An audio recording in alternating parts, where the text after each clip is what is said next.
Hello guys, welcome to my channel let's crack judiciary. So guys, आज की video में हम 286 सेक्शन से स्टार्ट करेंगे। इससे पहले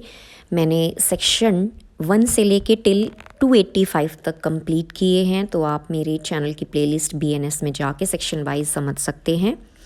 तो आज हम चैप्टर 15 जो है offences against the public health, safety, convenience, decency and morals, उसको कंप्लीट करेंगे। तो सेक्शन 286 से लेके 297 तक करते हैं। चलिए स्टार्ट करते हैं सेक्शन 286 से। Negligent conduct with respect to poisonous substance. ठीक है, यानी कि आपका जो कंडक्ट है नेग्लिजेंट होगा। ठीक है, जानबूझकर नहीं, ये नेग्लिजेंसी होगी और रिगार्डिंग पॉइजनस सब्सटेंस होगी। ठीक है, देखो इसमें आप सेक्शन याद कर सकते हैं एक कीवर्ड उठा के, जैसे इसमें है पॉइजनस तो 286 से रिलेटेड ऐसे ही याद होंगे आपको। Whoever does with any poisonous substance, यानी कि कोई भी किस चीज़ से पॉइजनस सब्सटेंस से करता है क्या, कोई एक्ट ऐसा, any act in a manner so rash और नेग्लिजेंट, ऐसा एक्ट जो रैश और नेग्लिजेंट हो गया किस किस रीज़न में कि वो इंडेंजर करे ह्यूमन लाइफ को। ठीक है, यानी कि नेग्लिजेंसी भी किस डिग्री की होगी या रैशनेस जो है किस डिग्री की होगी, तो ह्यूमन लाइफ को इंडेंजर करे। तो टू इंडेंजर ह्यूमन लाइफ, या फिर कैसी हो, और to be likely to cause hurt और इंजुरी टू एनी पर्सन, या फिर कैसी हो, हर्ट हो जाए, पर्सन को इंजुरी हो जाए, और नोइंगली यानी कि जानबूझकर, अब यहाँ पे वर्ड यूज़ किया है नोइंगली मतलब जानबूझकर, और नेग्लिजेंटली यानी कि दोनों चीज़ें आ गई, नोइंगली और negligently, omits to take such order. ठीक है, ओमिट कर देता है, कोई ऑर्डर दिया था पॉइजनस सब्सटेंस से रिलेटेड, उसको ओमिट कर देता है जो उसके पोजेशन में है, as is sufficient to guard against any probable danger to human life from such poisonous substance, shall be punished with imprisonment of either description for a term which may extend to 6 months or with fine up to 5,000 or with both। ठीक है, section 287 में बात करता है negligent conduct with respect to fire और combustible matter, यानी कि जो फायर कैच कर जाती हैं जो सब्सटेंस, उससे related. Whoever does with fire और any combustible matter any act so rashly और नेग्लिजेंटली। ठीक है, यानी कि इस तरह से किया गया है, वह सेम वही चीज़ें आएंगी, टू इंडेंजर ह्यूमन लाइफ जो हमने ऊपर पढ़ी 286 में, और to be likely to cause hurt और injury to any other person, और नोइंगली और negligently omits to take such order with any fire और any combustible matter in his possession.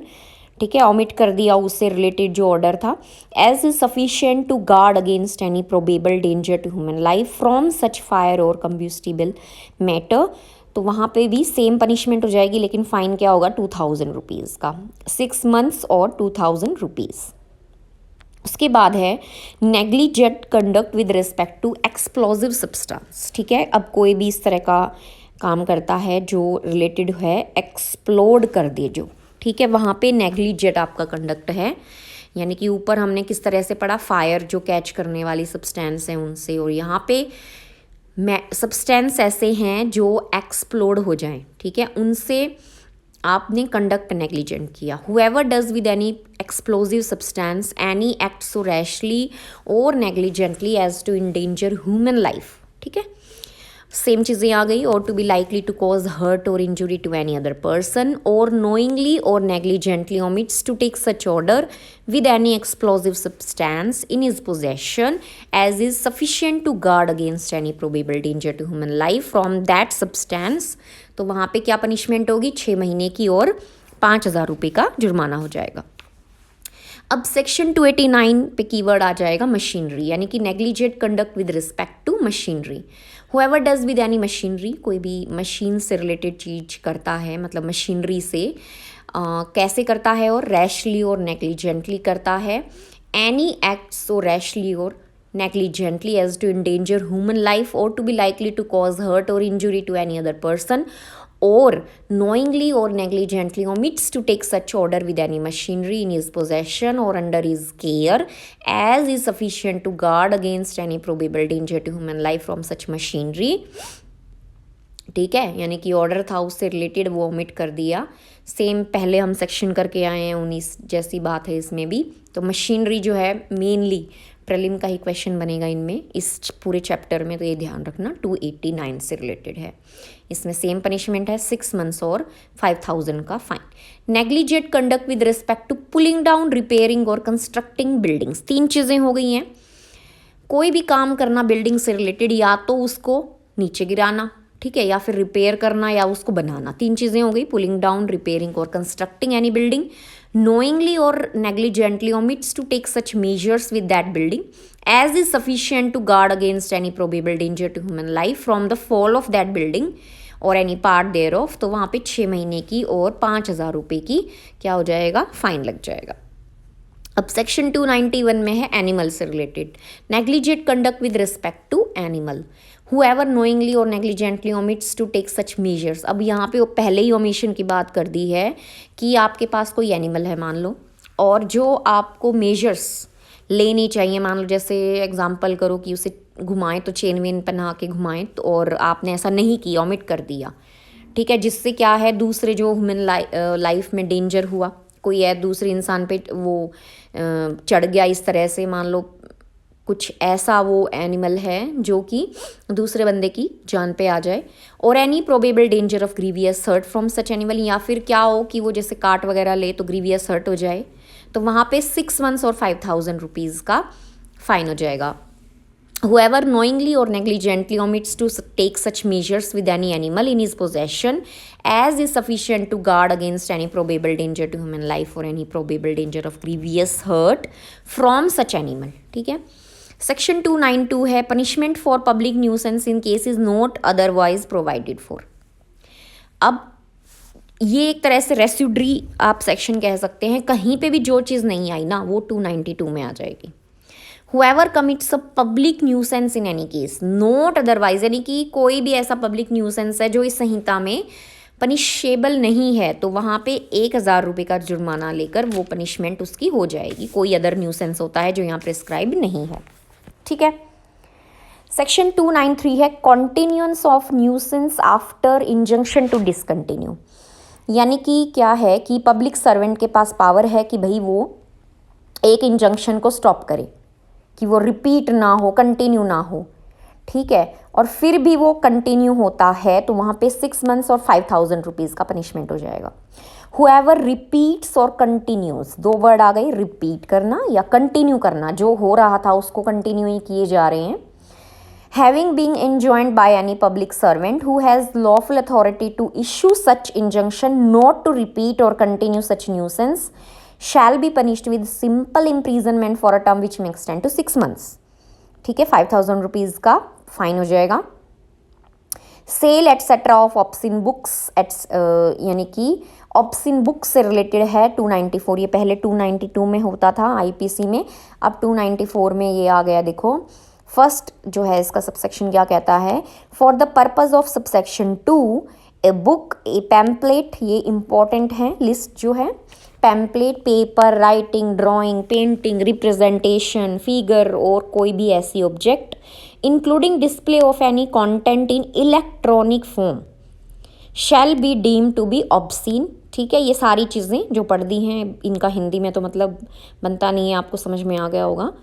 तो ये जो है ऑब्सीन मानी जाएंगी, ठीक है। इफ़ इट इज़ लेसिशियस, ये होता है एक ऐसा वर्ड जैसे कि फीलिंग या फिर ऐसे रिवीलिंग सेक्सुअल इंटरेस्ट और डिज़ायर से रिलेटेड, ठीक है, और अपील्स टू द प्रूरियंट इंटरेस्ट, ठीक है, यानी कि ये इंटरेस्ट ऐसा कि सेक्सुअल एक्टिविटी जो दूसरे की है उसमें इंटरेस्ट होना, ठीक है, और the effect of any of its items, यानी कि इन चीज़ों से रिलेटेड और इन चीज़ों में ये सब होता है, यानी कि बुक पैम्पलेट वगैरह में ये 2 इस तरह की चीज़ें अगर मिलती हैं, इनमें से कोई भी एक या 2 या उससे ज़्यादा, if taken as a whole such as to tend to deprave and corrupt reasons who are likely having regard to all relevant circumstances to read, see और हियर द मैटर कंटेन्ड और एम्बडीड इन इट, ठीक है, जिससे आप पढ़ सकते हैं, देख सकते हैं और सुन सकते हैं, ऐसा उसमें इस तरह से मैटर है। और हुएवर यानी कि अब कोई भी, ये सेकंड के लिए ही था, फर्स्ट में पहले ही लिख दिया था कि for the purpose of subsection 2। अब क्या क्या है देखो, पहले है सेलिंग ई में, sales lets to hire distributes publicly exhibits और in any manner puts into circulation और for purposes of sale hire distribution public exhibition और सर्कुलेशन मेक्स प्रोड्यूसेस और as has in his possession any obscene book template paper drawing painting representation, ऊपर वाली सभी चीज़ें repeat हो गई हैं, और फिगर और any other obscene object whatsoever in whatever manner, यानी कि मेनली क्या है यहाँ पे सेल करना या किराए पे देना कि भाई आप सेल कर सकते हो, ठीक है, डिस्ट्रीब्यूट करना एक तरह से। बी में है इम्पोर्ट एक्सपोर्ट या कन्वे करना any obscene object for any of the purposes aforesaid और नोइंग और having reason to believe that such object will be sold, ठीक है, इम्पोर्ट एक्सपोर्ट करना कि इस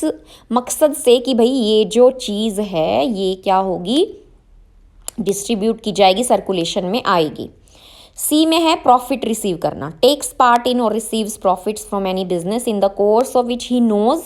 जो जानता है और उसे पता है, रीजन टू बिलीव है that any such obscene objects are for any of the purposes aforesaid,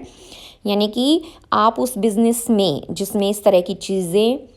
produce की जाती हैं, परचेज की जाती हैं, रखी जाती हैं, इनमें आपको प्रॉफिट होता है, तो वो भी आ गई। डी में है एडवर्टीजमेंट से रिलेटेड,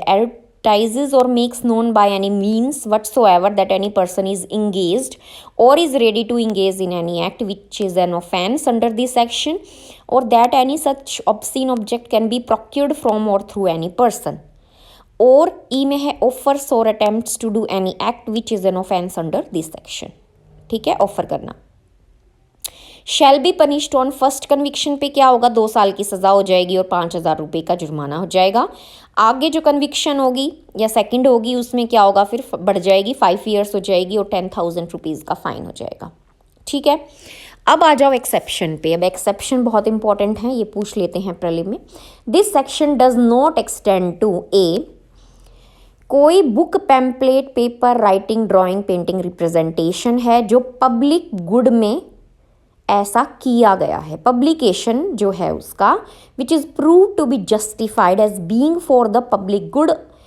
गुड के ग्राउंड भी दिए गए हैं, ठीक है, यानी कि किस किस रिलेशन में हो सकता है, साइंस, लिटरेचर, आर्ट, लर्निंग या objects of general concern. Second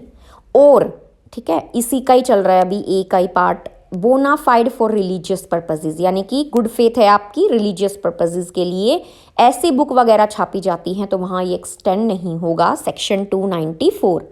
B में है any representation sculptured engraved painted और अदरवाइज, जैसे हम मंदिर वगैरह में जाते हैं तो उनमें इस तरह से एनग्रेव होते हैं चीज़ें, वो भी एक्सेप्शन में आएंगी।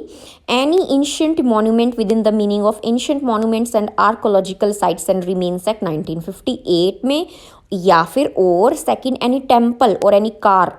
ठीक है, कोई टेम्पल हो या कार जिसके अंदर ऐसे आइडल आप लेके जा रहे हो, वो भी एक्सेप्शन में आ जाएगी। Car used for the convenience of idols और केप्ट और used for any religious purpose. Section 295 में अब बात करता है कि ऐसी ऑब्सीन ऑब्जेक्ट्स बच्चे को सेल करना, ठीक है, पहले क्या आता था 20 ईयर्स का शायद पहले आईपीसी में लिमिट थी, अब ये चाइल्ड इसमें इंक्लूड कर दिया है कि चाइल्ड जो होगा आईपीसी में जो डेफिनेशन है उसके अकॉर्डिंग उनको सेल करना। Whoever sells, lets to hire, distributes, exhibits और circulates to any child, ठीक है, बेचना एक तरीके से या फिर किराए पे देना, डिस्ट्रीब्यूट करना, सर्कुलेट करना। एनी सच ऑब्सीन ऑब्जेक्ट जो 294 में है, और ऑफर्स और अटेम्प्ट्स सो टू डू, तो वहाँ पे क्या होगा, पहली कन्विक्शन में 3 साल का हो जाएगा, दूसरी में क्या हो जाएगा 7 साल का और 5,000 रुपीज़ का फाइन। फिर है 296 ऑब्सीन एक्ट्स एंड सॉन्ग्स, ठीक है, कोई भी दूसरे को तंग करने के लिए अनोयंस ऑफ अदर्स क्या करता है, 2 चीज़ें हैं, या तो कोई ऑब्सीन एक्ट करता है पब्लिक प्लेस में, ठीक है, आप पार्क में बैठे हैं और वहाँ पे ऐसा ऑब्सीन एक्ट हो रहा है वो। बी है सिंग, या फिर आप इस तरह से गाने गाते हैं जिसमें ऑब्सिनिटी होती है, सिंग्स, रिसाइट्स और अटर्स एनी ऑब्सीन सॉन्ग, बलाड और वर्ड्स इन और नियर एनी पब्लिक प्लेस, ध्यान दीजिएगा, इन भी है और नियर भी है, पब्लिक प्लेस के पास भी हो सकता है, ठीक है, तो वहाँ पे क्या होगा 3 मंथ्स की सज़ा हो जाएगी और 1,000 रुपीज़ का आपको फाइन देना पड़ेगा। लास्ट इस चैप्टर 15 का है keeping lottery office 297, lottery office को रखना। कोई भी ऑफिस ऐसा रखता है या जगह है जहाँ पे लॉटरी ड्रॉ की जाती है, ध्यान रखिएगा एक्सेप्शन आ गई, स्टेट लॉटरी नहीं होनी चाहिए या ऐसा लॉटरी जो स्टेट गवर्नमेंट ने ऑथराइज की हुई है, उनको छोड़कर कोई भी ऐसा काम करे 6 मंथ्स की पनिशमेंट हो जाएगी। Whoever keeps any office or place for the purpose of drawing any lottery, not being a state lottery or a lottery authorized by the state government, shall be punished with imprisonment of either description for a term which may extend to 6 months or with fine or with both. Second में है whoever publishes any proposal to pay any sum or to deliver any goods, publish करता है, ठीक है, कि ऐसे ऐसे lottery में आप इन्वेस्ट कीजिए, ड्रॉ होंगे, टिकट लॉट नंबर जो भी उनको देते हैं, तो वहाँ पे 5,000 रुपीज़ का फ़ाइन आपको देना पड़ेगा। whoever publishes any proposal to pay any sum or to deliver any goods, ठीक है, पब्लिश करना कि भाई आप इतने पे कीजिए इसमें और आपको ऐसे ऐसे लॉटरी का ड्रॉ निकलेगा, अगर आप जीतते हो तो आपको ये मिलेगा। और टू डू और forbear from doing anything for the benefit of any person on any event और कंटिजेंसी रिलेटिव, यानी कि कंटिजेंसी कंडीशनल और applicable to the drawing of any ticket lot number और figure in any such lottery, तो वहाँ पे क्या होगा, 5,000 रुपीज़ का पनिशमेंट हो जाएगा। इसी के साथ चैप्टर 15 कंप्लीट हो जाता है। नेक्स्ट वीडियो में चैप्टर 16 छोटा सा है तो वो हम कंप्लीट कर लेंगे। तो आपको अगर समझ में आ रहा है तो वीडियो को लाइक और चैनल को सब्सक्राइब कीजिएगा। Thank you.